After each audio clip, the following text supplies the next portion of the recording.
बघा आपल्याला आज 3 अंकी संख्येला 2 अंकी संख्येने कसं गुणायचं हे आज गुणाकार शिकायचं आहे। आपण या अगोदर 1 अंकी गुणाकार शिकलो, 2 अंकी गुणाकार शिकलो, पण आज 3 अंकी संख्येला 2 अंकी संख्येने कसं गुणायचं बघा।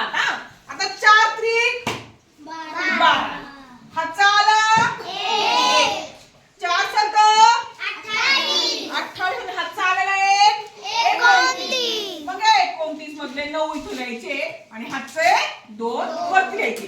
परत 4 सख 24 आणि हातचे आले 2 26। मी काय केलं तुम्हाला कळलं का? या 4 न या 3 अंकी संख्येला काय केलं, मी गुणलं। आता परत यानं गुणलं की नाही, आता कोणता अंक राहिलाय 3, मग 3 न काय करायचं, परत या 3 अंकी संख्येला गुणायचं। कसं बघा, या 2 खाली 0 घ्यायचा, कारण आपण 1 अंक पुढे सरकणार आहोत नाही, 1 स्थान पुढे सरकत नाही, 1 दशक, मग 1 स्थान पुढे सरकल्यामुळे आपण इथं काय करणार आहोत, 0 लिहिणार आहोत। 3 त्रिक 9, हातचा आला का नाही, 3 7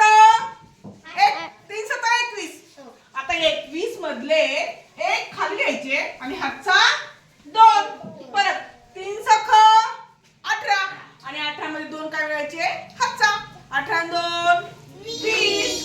आता काय करायचं माहिती का, या दोघांची काय करायची, बेरीज करायची। काय करायची, बेरीज। 2 0 2 9 9 18, हातचा आला 1, 6 आणि 1 7, 7 आणि 1 8, 2 0 2 2 अशी 2, किती उत्तर आलं, 22,882। याप्रमाणे आपण 3 अंकी संख्येला 2 अंकी संख्येने गुणायचं।